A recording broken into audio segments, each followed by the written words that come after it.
अपने वजूद को मुकम्मल तौर पर चादर में लपेटे हुए मैं आराम आराम से चलती हुई इस आस्ताने में दाखिल हुई जिसको पीर शिफा वाला बाबा कहते थे।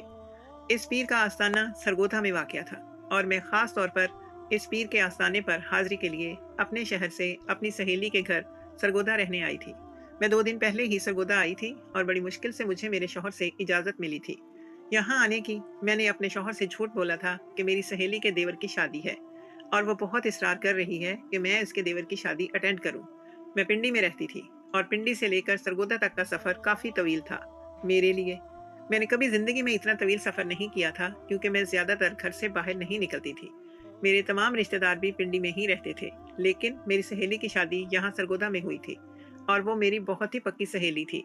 इसीलिए मैं इसके बेहद इसरार पर यहाँ आई थी। लेकिन मैं शादी अटेंड करने के लिए हरगिज़ नहीं आई थी क्योंकि यहाँ कोई शादी नहीं थी। मेरी सहेली रशीदा ने तो मुझे किसी और मकसद के लिए यहाँ बुलाया था और मैं भी पूरे दिल से इस मकसद की तकमील के लिए यहाँ आई थी।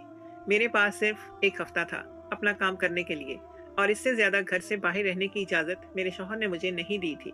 मैं खुद भी बेहद खौफजदा थी, लेकिन मैं बेहद मजबूर होकर यहाँ पर आई थी। मेरा यहाँ पर आने का एक बहुत ही ख़ास मकसद था और मेरी सहेली ने मुझे कहा था कि इस पीर बाबा के पास हर मुश्किल का हल है, बस हमें वही करना होगा जो ये पीर बाबा कहेंगे। अगर पीर बाबा ने कहा कि मेरा क़याम इस शहर में 1 हफ्ते से ज़्यादा हो सकता है, तो मुझे हर हाल में 1 हफ्ते से ज़्यादा यहाँ रहना है।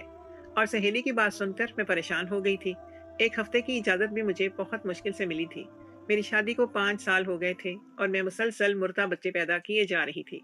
और अब मेरी सास ने इरादा कर लिया था कि वो मेरे शौहर की दूसरी शादी करवाएंगी, क्योंकि उनको लगता है कि मुझे बेटा और बेटी दोनों का अठरा है। इसीलिए मेरे कोई बच्चा बच नहीं रहा है। मेरे बच्चों की जान पेट में ही चली जाती थी और फिर मुझे ज़चगी के दौरान इस कदर तकलीफ से गुजरना पड़ता था जिसका कोई हिसाब नहीं। अगर मेरे हाथ में जिंदा बच्चा आ जाता तब मैं सोचती कि हाँ, ये तकलीफ एक मीठी तकलीफ है जिसको सहने में मज़ा भी आता है। लेकिन इतना दर्द सहने के बाद भी जब मेरे हाथ में मुर्दा बच्चा आता था तो मैं रोती रहती थी। मैंने महसूस किया था कि मेरे शौहर भी मेरी तरफ से मायूस हो चुके हैं और उनको भी दूसरी शादी का शौक चढ़ गया है। मेरी सास ने मेरे शौहर के लिए लड़की भी देख रखी थी और मेरे शौहर को भी इस लड़की से शादी करने में दिलचस्पी थी और अब तो जैसे मेरी जान पर बन आई थी। जब इसका जिक्र मैंने अपनी सहेली रशीदा से फ़ोन पर किया तो उसने कहा कि देखो ना, देखो, फ़ौरन से पेशतर सरगोदा चली आओ और यहाँ पर एक ऐसा पीर बाबा है जिसके हाथ में बहुत करामत है। कहते हैं इंसान जब अंधा होता है तो वो सूरज की तरफ देखता है और इस वक्त मुझे ये पीर बाबा सूरज की तरह से लग रहा था।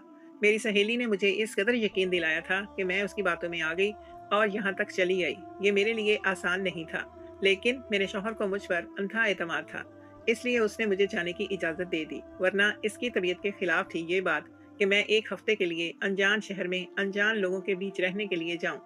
आस्थाने में अगरबत्ती की खुशबू फैली हुई थी। मैंने चादर के पल्लू से नकाब किया हुआ था। मेरी सिर्फ आंखें ही आंखें नुमायां थीं। वहां पर औरतों का झमकटा बैठा हुआ था। मैं भी इसी झमकटे में बजाकर अपनी सहेली के साथ खामोशी से बैठ गई। अभी हम पीर बाबा के कमरे में नहीं थे। पीर बाबा अंदर के एक और कमरे में थे और वो बारी बारी आने वाली हर औरत को पूरी तवज्जो से सुन रहे थे और दुआ लिख कर दे रहे थे। बड़ी मुश्किल से सबसे आखिर में हमारी बारी आई, क्योंकि हम दोनों बहुत देर से यहाँ पहुंची थी। धड़कते दिल के साथ मैं पीर बाबा के कमरे में दाखिल हुई तो दूर से ही पीर बाबा ने कहा कि तुम दोनों में से तलबगार कौन है। तो मेरी सहेली ने मेरी तरफ इशारा किया तो पीर बाबा ने कहा कि जो तलबगार है सिर्फ वही एक अंदर आ सकता है, बाकी बाहर बैठे रहें। पीर बाबा की बात सुनकर तो मैं घबरा गई थी, क्योंकि मैं अपनी सहेली के बगैर अंदर जाना नहीं चाहती थी। मैंने जोर से अपनी सहेली का हाथ दबाया और कहा कि मैं इसके बगैर अंदर नहीं जाऊंगी।